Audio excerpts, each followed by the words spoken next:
Yesaya 2, Sion sebagai pusat kerajaan damai.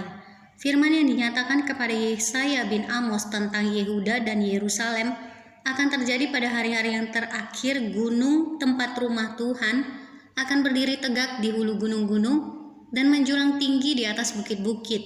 Segala bangsa akan berduyun-duyun ke sana, dan banyak suku bangsa akan pergi serta berkata, "Mari kita naik ke gunung Tuhan, ke rumah Allah Yakub, supaya Ia mengajar kita tentang jalan-jalannya, dan supaya kita berjalan menempuhnya. Sebab dari Sion akan keluar pengajaran dan firman Tuhan dari Yerusalem. Ia akan menjadi hakim antara bangsa-bangsa dan akan menjadi wasit bagi banyak suku bangsa. Maka mereka akan menempa pedang-pedangnya menjadi mata bajak, dan tombak-tombaknya menjadi pisau pemangkas. Bangsa tidak akan lagi mengangkat pedang terhadap bangsa, dan mereka tidak akan lagi belajar perang. Hai kaum keturunan Yakub, mari kita berjalan di dalam terang Tuhan." Hukuman Tuhan terhadap semua orang yang meninggikan diri. Sungguh telah kau buang umatmu, yakni kaum keturunan Yakub, sebab di mana-mana mereka melakukan tenung seperti yang di timur, dan sihir seperti orang Filistin, dan orang-orang asing di antara mereka terlalu banyak. Negerinya penuh emas dan perak, dan tak terbatas harta bendanya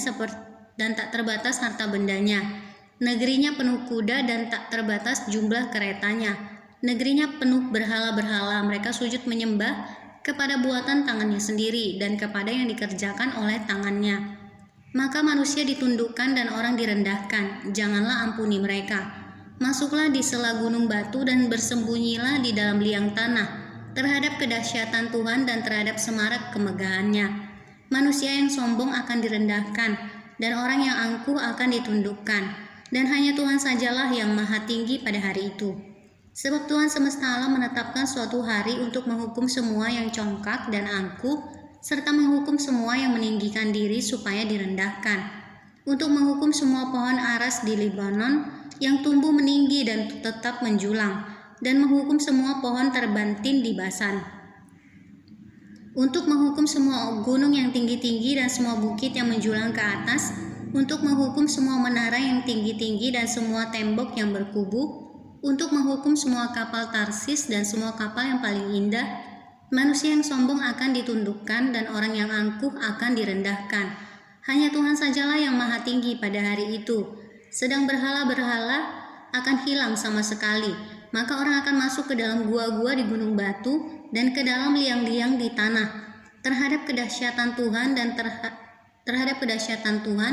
dan terhadap semarak kemegahannya pada waktu Ia bangkit menakut-nakuti bumi. Pada hari itu berhala-berhala perak dan berhala-berhala emas yang dibuat manusia untuk sujud menyembah kepadanya akan dilemparkannya kepada tikus dan kelelawar, dan ia akan masuk ke dalam lekuk-lekuk di gunung batu dan ke dalam celah-celah di bukit batu